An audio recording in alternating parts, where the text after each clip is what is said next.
கர்த்தருடைய பரிசுத்த நாமத்துக்கு ஸ்தோத்திரம்.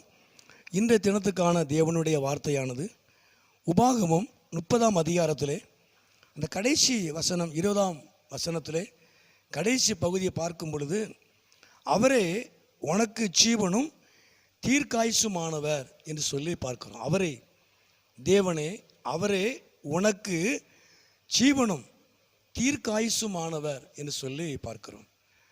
தேவன் நமக்கு ஜீவனாக, தேவன் நமக்கு தீர்க்காயுசுமாய் அவர் இருக்கிறார்.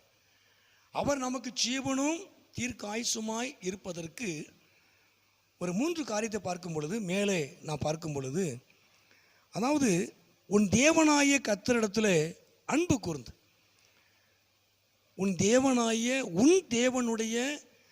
தேவனாய கர்த்தரிடத்தில் முதல்ல அன்பு கூறணும். நாம் அன்பு கூறணும். நம்ம எப்படி அன்பு கூறுவது அப்படிங்கிறது நமக்கு நன்றாய் தெரிந்த ஒரு காரியம்தான். அந்த 1 யோவான் 5ஆம் அதிகாரத்தில் 3 வசனம் பார்க்கிறோம். தேவனுடைய கற்பனைகளை கைக்கொள்வதே அவரில் அன்பு கூறுவதாம்.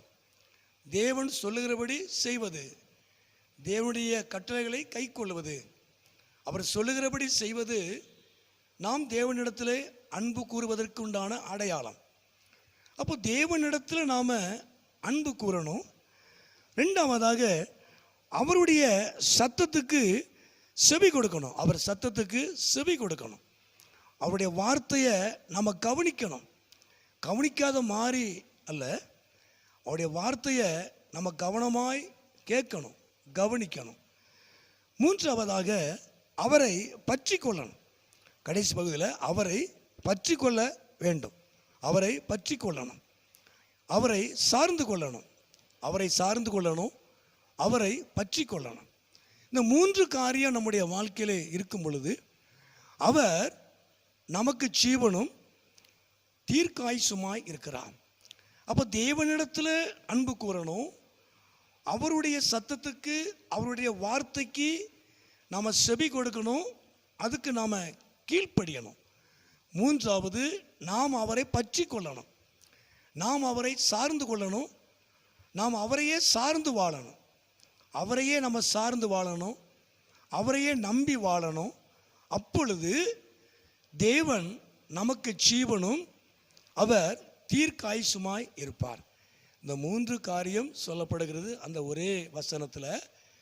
உண்மையாகவே இந்த நாட்களில் அவரே உனக்கு ஜீவனும் தீர்க்காயுசுமானவர் என்று சொல்லி வேதத்தில் வாசிக்கிறோம். கர்த்தர் உங்களுக்கு ஜீவனாக, அவர் தீர்க்காயுசுமாய் இருக்கிற ஒரு தேவன். நாம் அவரிடத்தில் அன்பு கூறுவோம், அவருடைய சத்தத்துக்கு நாம் செவி கொடுப்போம், அதன்படியே நடப்போம், அவரை பற்றி கொள்ளுவோம், அவரை சார்ந்து கொள்ளுவோம், அவரையே சார்ந்து வாழ்வோம். கர்த்தர் உங்கள் வாழ்க்கையில் ஒரு பெரிதான காரியத்தை அவர் செய்வார். ஜெபம். எங்களை அதிகமாக நேசிக்கிற நல்ல பிதாவே, அருமையான இந்த நேரத்துக்காக நன்றி செலுத்துகிறோம். இந்த சத்தத்தை கேட்குற ஒவ்வொரு பிள்ளைகளையும் குடும்பங்களையும் கர்த்தர் ஆசீர்வதியும், மகிமைப்படும். இயேசுவின் நாமத்தில் ஜெபிக்கிறோம் நல்ல பிதாவே. ஆமேன், ஆமேன்.